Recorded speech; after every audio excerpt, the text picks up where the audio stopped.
How do you hope the war in Ukraine ends? I'm very pessimistic on this score, actually, and for the reasons we just talked about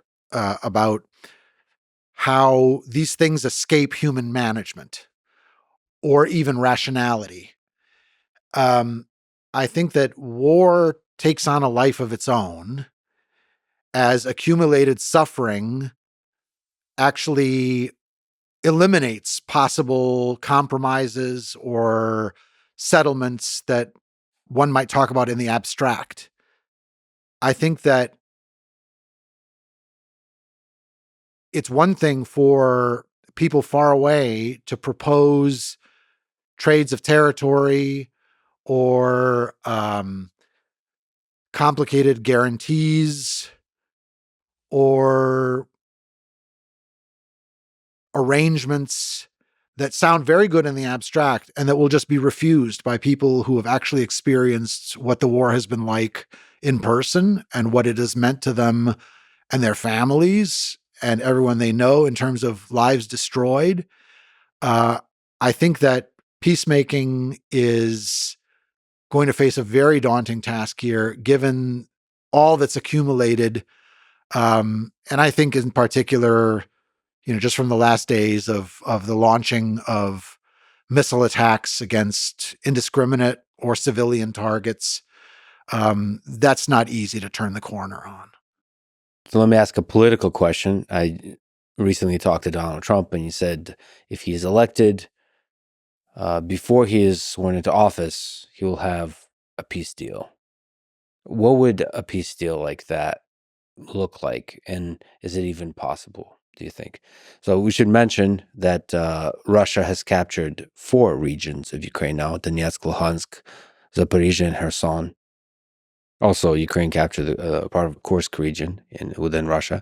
So just like you mentioned, territory is on the table. NATO, European Union is on the table. Also, funding and military help from the United States directly to Ukraine is on the table.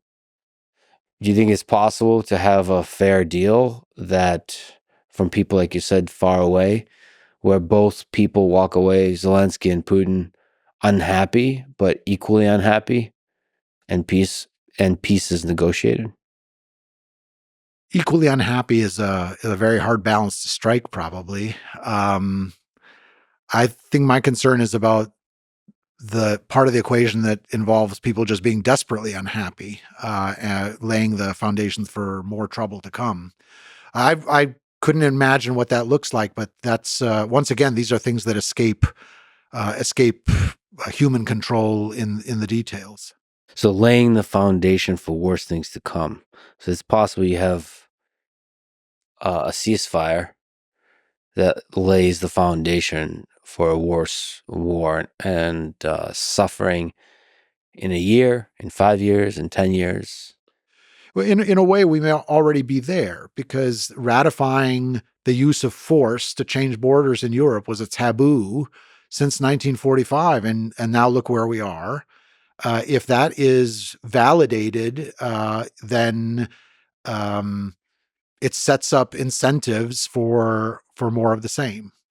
If you look at the 20th century, is what we've been talking about, with horrendous global wars that happened then, and you look at now, and it feels like just living in the moment with the war in Ukraine breaking the contract of you're not supposed to do territorial conquest anymore in the 21st century. That then the just intensity of hatred and military tension in the Middle East with Israel, Iran, Palestine just building, and then China calmly but with a big stick talking about Taiwan. Do you think a big conflict may be on the way? Do you think it's possible that another global war happens in the 21st century? I hope not, but I think so many predictions reach their expiration dates and get invalidated. Obviously, we're confronting a dire situation in the present.